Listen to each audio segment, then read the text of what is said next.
Hello, and very happy to see you on the Sussex Daily News channel. Tonight we continue to give you a piece of breaking news.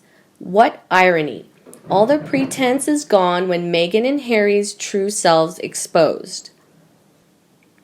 To start with, Harry is somewhat a simpleton and appears to have serious mental issues, or is very delusional when it comes to being controlled by members of his own family or the media, which of course is ridiculous. Harry made very clear from the start that he wanted to repay that money because he felt that if he handed it back, then no one would have the right to control him. But then he had never seemed in any rush to repay the sum in its entirety. For more than a year, it has been the milestone around Prince Harry's neck, a gold-plated slice of taxpayers' largest that reeked of privilege and entitlement. But to Harry and Meghan, the £2.4 million of public money, or our money, that was lavished on renovating Frogmore Cottage, only for it to be shuttered and abandoned along with the rest of their royal lives, represented something far more intrinsic.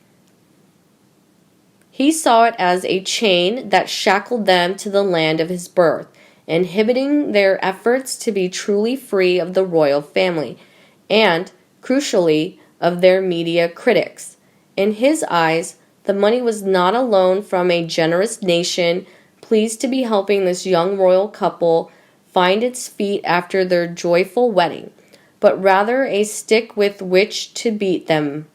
So paying back every penny to the public purse, having previously offered to do so at the rate of £18,000 a month, a deal of such indulgence it would have taken them 11 years to repay the debt, is highly significant. In the short term, it is designed to silence the drumbeat of criticism to which they perceive they are subject. But will it really end what they complain of as unjustified public interest in their new lives? Surely by embarking on such a high-profile life in the entertainment capital of the world, where every resource is choreographed for maximum publicity, such as a move raises more question than it answers, it can be no coincidence that this remarkable gesture comes just days after it was revealed that the couple had signed a production deal with Netflix estimated to be worth £75 million. But they are still using their royal connections to make money and forge a career. Nobody would be interested in them, particularly not Meghan, if it weren't for their connections and history with the royal family. They are trying to cash in, and it is vulgar and completely hypocritical. I think that Meghan wanted to get away from England because they could see her for what she is and called her out on it. She didn't like that one bit, so has gone back to the US to garner sympathy for how appalling she was treated over here. I also don't think that she can handle playing second fiddle to William and Kate. If royal life wasn't for her, then why did she marry Harry? This isn't some naive teenager. She knew exactly what she was doing, and I wouldn't be surprised if this was the plan all along. Every move these two have made has contributed to building them the most negative and dislikable image of any couple in the public eye.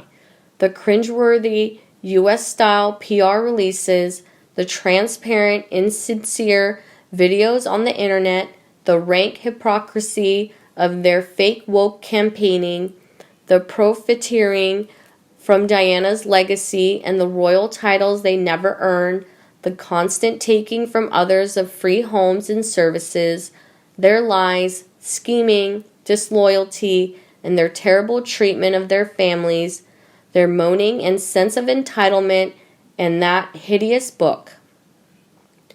In 2 years, they seem to have deliberately turned themselves into hate figures. There is no way back. I struggle to think of any better example of the hero to zero than Harry and his wife. Seems not only cold, selfish, and false, but also downright sinister. I hope their new unearned windfall will make them happy. Perhaps one day they will realize that respect and affection are earned and never bought, and that's something they'll never have. Many will wonder if this payment to the sovereign grant was part of the first installment of that extraordinary deal. But while royal officials were digesting the implications, another equally bold announcement was being released by the Duke and Duchess. A source close to the couple confirmed that they were no longer receiving financial support from Harry's father, the Prince of Wales, either from the Duchy of Cornwall or his private income. This too marks a fork in the road for Harry and Meghan, although insiders suggest they may already have received the full amount of stipend they expected from Charles for this year anyway. What it does do, however, is signal that their divorce from Britain is permanent, while removing any pretense that they might still have a future role in the royal family. Harry could, of course, have avoided this whole sorry saga before it ever became an issue. With an estimated fortune of £20 million inherited from his mother's estate and trust funds from the Queen Mother, he could have afforded to pay for the renovation himself.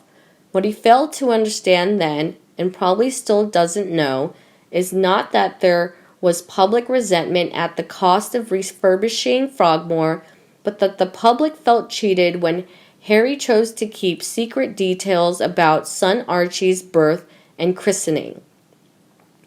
It sent the message that they were happy to take public money for granted, but not if it meant having to share things with the public they didn't want to, says a quarter. Ever since it has become more and more toxic, for now, questions remain about how the money has been repaid and who knew about it. Royal aides suggested that, although the timing had come as a surprise, it was not entirely unexpected. Harry has been determined to emphasize his and Meghan's lack of reliance on British taxpayer funds by first meeting the cost of their substantial security bill and now by paying back the sovereign grant. They believe it will remove what they consider to be media intrusion into their lives. But criticism of the lavish renovations of Frogmore Cottage has hardly been confined to the media.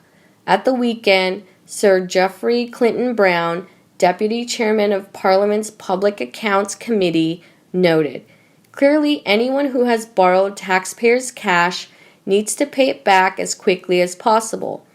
£2.4 million is a lot, and even if you paid back $250,000 a year, it would still take a decade." Harry may see his newfound wealth, which has allowed him to pay back this money, as gaining liberty and escaping his critics, but it may have unforeseen consequences. While his father contributed to Harry and Meghan's life, there was still a link, however tenuous, anchoring him to his country and his family. Without it, Harry might find himself more adrift than ever. For me, I think that the irony in all this is Harry's naiveness. Would Markle have shown any interest in him if he wasn't royal or coarse? She wouldn't. Does he really believe when she has got what she wanted and stripped him from everything that she was only attracted to in the first place, she is going to want to live happily ever after with the unemployed ex-royal? He's not had much luck in love or with women in general. Settling for a small-time actress was obviously fun at the time.